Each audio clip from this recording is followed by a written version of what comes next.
Thanks so much, Nuren, and thanks for joining our MOOC. It's a great pleasure. Can you tell us a bit about your role and the context you work in? Right, I am at the Council on Higher Education. The Council on Higher Education fulfills a range of functions. One of them is quality assurance in higher education, which means that no program, whether it's public or private, can be offered without it being accredited by us. Second function is that we audit the quality of higher education institutions, public and private. Then we also advise the Minister of Higher Education and Training on any matter at our own initiative or upon request of the Minister. And then finally, we promote quality generally in the higher education sector. And undergirding all of that is a research-orientated approach to monitoring and evaluation in higher education generally. So that's all very relevant to the changing environment. Indeed. And which brings me to the question, which is the focus of our research, which is about unbundling. So what do you understand by unbundling?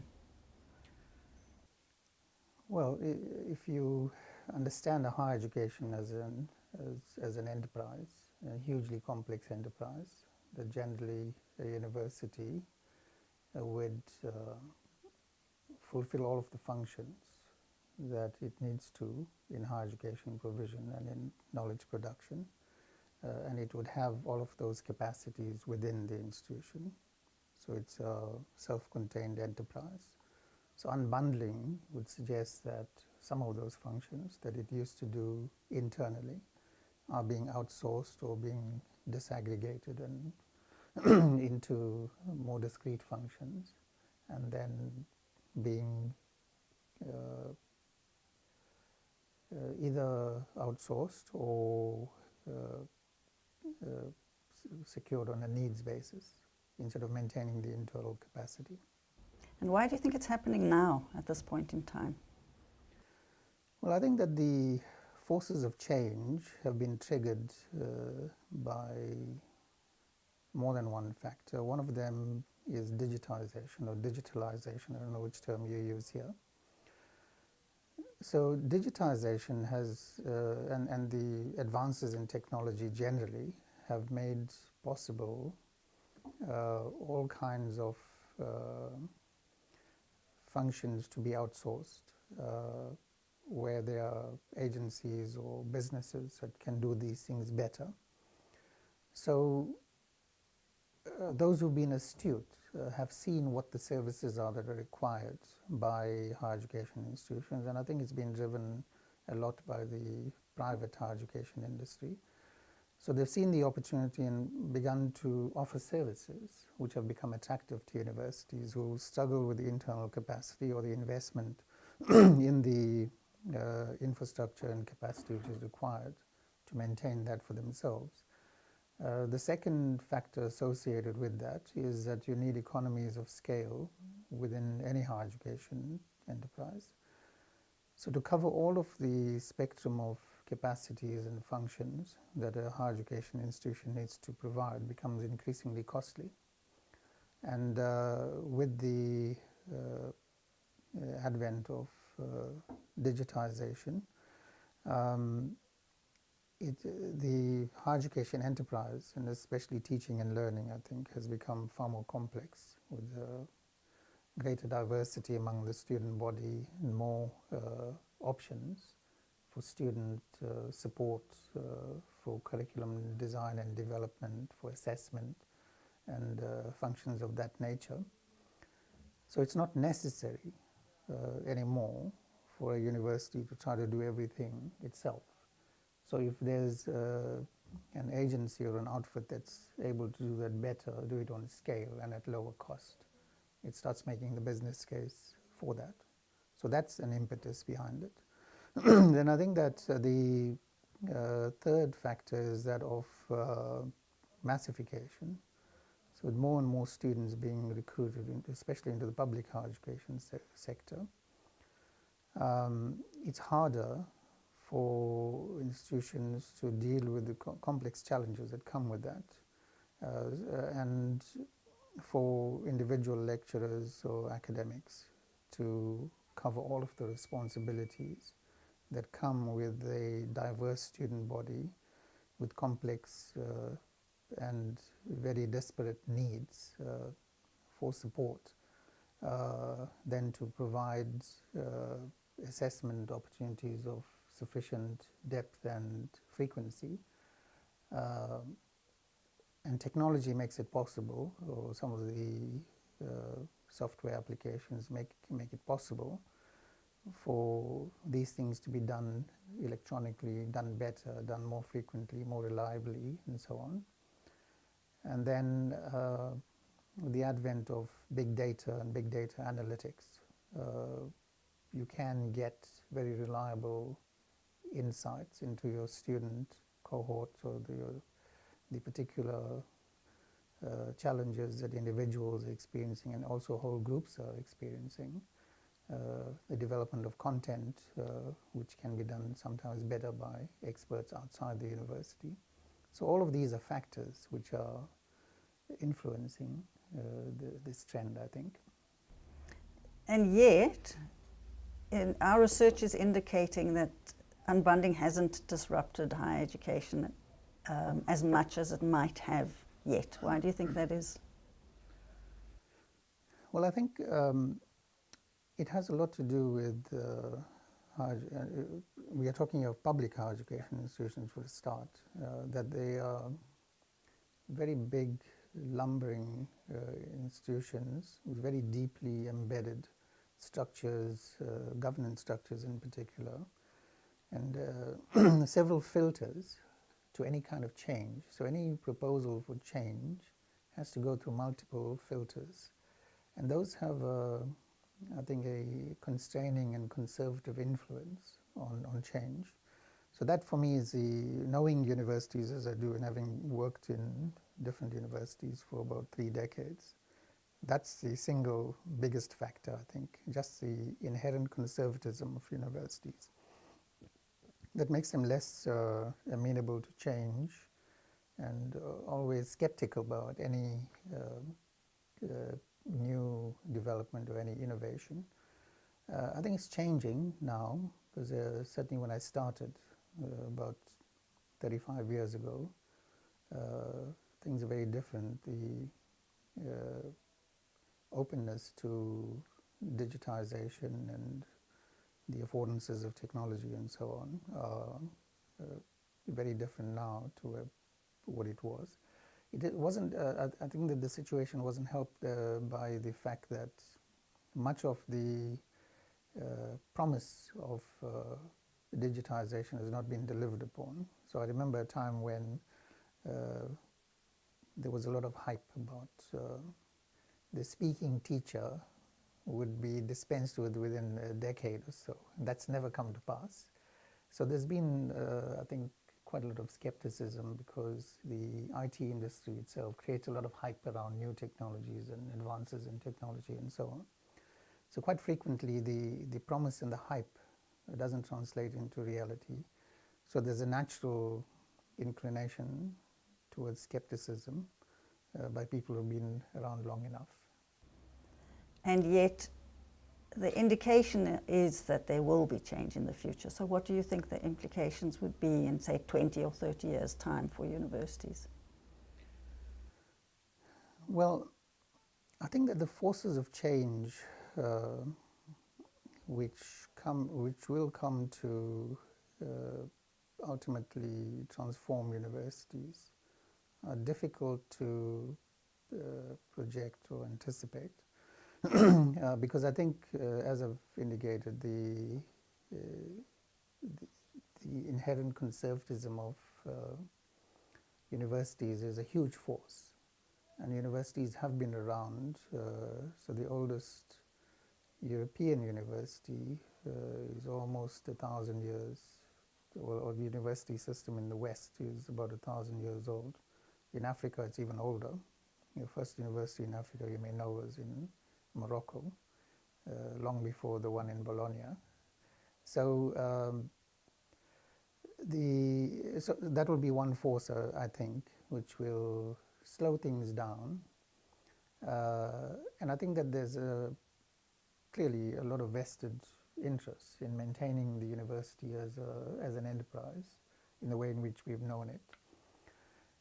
So there'll be a number of a number of activities that will be planned, added, and technology will be used in all kinds of ways to enhance and enrich learning, learner support, curriculum design, assessment. So a whole spectrum of activities that can be done more efficiently, done on scale, harnessing technology. All of that will happen, I think, because that's a natural march of progress. But I don't think it's going to fundamentally transform the university as a knowledge production and a teaching and learning enterprise. So you don't think it's a threat? I don't think it's a threat. I think it holds a lot of promise, but the promise has to be properly assessed and harnessed. But I don't think it necessarily threatens the existence of universities. The danger, I think, is that those who are better endowed with access to technology and resources and so on will do better and be able to benefit from this more. And in our very unequal society, so there will be a huge spectrum will be playing catch-up because of the digital divide, as some people have called it. So we have the potential of this the inequality in our society being exacerbated as a result. So those who are plugged into very good access to networks and have access to all of the applications and so on, can afford the data, they will be doing great. But at many of our institutions, we are struggling with at the very basic level. Students have a device in their hands and having cost-effective internet access. That's been a problem for the past decade and a half, at least, and I don't see it changing much. And do you think that there's a danger that unbundling and digitization might affect the system as a whole, so that not only for students is a potential of growing inequality, but for institutions as well? I think because of the historical legacy, we already have inequality between institutions. I think that those will be exacerbated unless there are interventions to create greater equality between the institutions.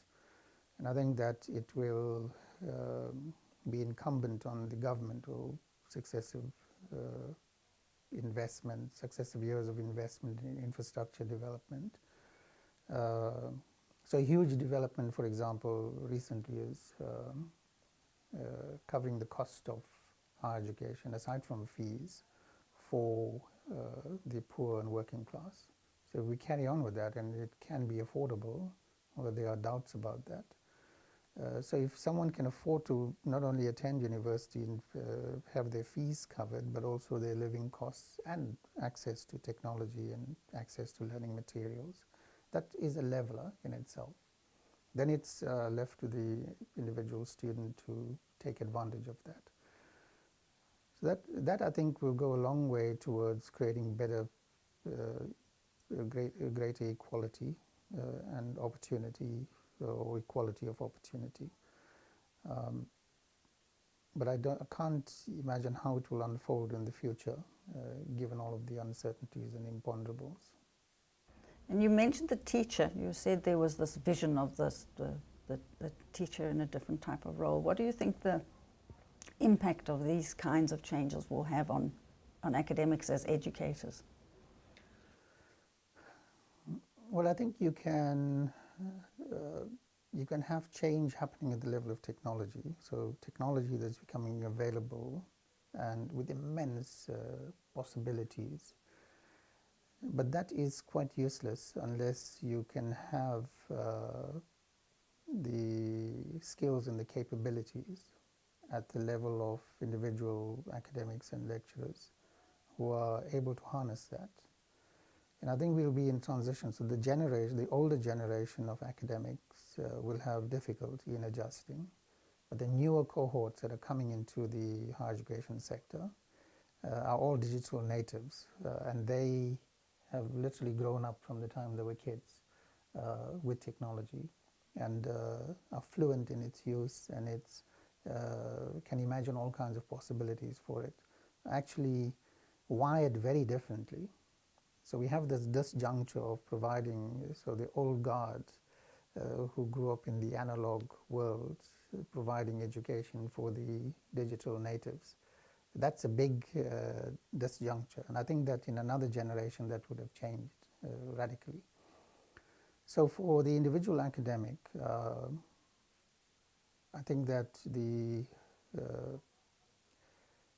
pressure is going to be to keep up with development, and that's hard enough.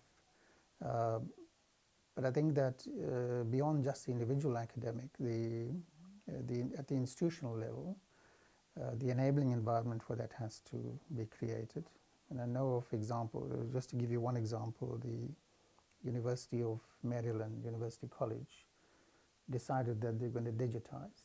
And it took them it was a 12-year period from the time they made the decision to the time that they reached saturation point, with all of their materials transformed into digital format.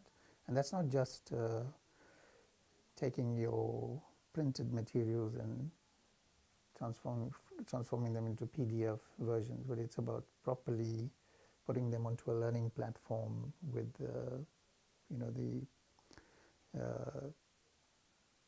making it possible for students to navigate the materials in an interactive way and so on. So the stragglers, of course, did it in the 10th, 11th, and 12th year, but you get to a point where you have policy that indicates if you have not made the transition, and I think 10 to 12 years is long enough, so if you've not made the transition, then you'll be without a job at the end of that period. And that generally works. But that's a period, that's how long it will take for an institution. If you start from a low level, a low base, that's how long it will take to make that full transition. But it's important that the big decisions around that are taken at the institutional level. Otherwise, you'll be just tinkering with the possibilities instead of transforming So it's a systemic issue. Indeed. And it's not only at the institutional level, it also has to happen at the state level. Yeah. And then my last question really is about marketization and how it's changing higher education in South Africa and globally, actually, because the unbundling is very closely related to these business models that are increasingly marketized. Right. So what is your question about it? My question is, how do you think marketization is impacting on higher education? Well, I think that the need for higher education is far greater than the provision. And I think that public higher education provision is limited and constrained in all kinds of ways. So you'll have individuals and the private sector or the corporate sector that wants capacity development for their staff or for their new recruits, would want to do that as efficiently and cost effectively as possible, or at a level of quality. Then all of those are considerations, and they look at where the training and development opportunities are. So if the public institutions are not providing them, they will go to the privates. The second is that it's possible now, especially in the past, more so in the past decade than I think before that, possible for you to take a learning program anywhere in the world. So you can register for something anywhere in the world and complete it totally online, and without the constraints and the restrictions of the jurisdictional requirements and so on. So that's a huge development, and that gives every individual and every citizen anywhere tremendous choice. And So marketing has happened on that basis, and the possibilities have just burgeoned. And then there are all the platforms like Coursera and FutureLearn and edX and so on, where many institutions are putting their offerings onto these platforms. So we're creating a really global higher education enterprise, and I think that will grow, and it will open up possibilities that were hitherto just unavailable, and eventually it will be the considerations will be cost and relevance and reputation that will determine where people register for a study and where they get a qualification. So that might pose a bit of a threat to the public higher education institutions, especially if they're not very good quality or their reputations are questionable. So those will be the considerations, I think, for the publics. But it's about opportunity and about what the advent of technology is making possible. And these are the key driving forces, I think, behind marketization. But I think my last question is, why do you think it's the private sector that's taking the advantage of these opportunities? Why do you think there are not more commons-based models that are emerging that are premised much more on shared governance and opportunities for openness in this unbundled sphere? Well, you think in an ideal world that is what would happen. But I think that, well, certainly in South Africa, and especially in public higher education, we've had immense ructions and disequilibrium, huge pressures, disruptions to the academic program. All of these have impacted. So it's about how much of time you can dedicate to reflecting on these possibilities. And I think that you also need to free people up for appreciable periods of time to invest in this, develop. It takes a long time to develop something, develop something to with the depth and quality and resonance with the market requirements and demands. So when you've got competing demands of the nature that we've experienced in higher education, and you've got disruptions on top of that, and increasing diversity in the student body with quite complex needs. So that preoccupies most of our capacities, and you need spare capacity to, or at least dedicated or earmark capacity to deal with these things, and I don't think we're doing that on the scale. Because one would imagine that would be an opportunity for a different way of doing things. Indeed, but I think you need to create the enabling environment for that to happen, and you need to create the right kind of impetus and incentives and space for it. That's the responsibility on the leadership of each institution, I think. Okay, I think that's all from me. Is there anything you want to add in general around this topic? Oh, I think you've been very comprehensive.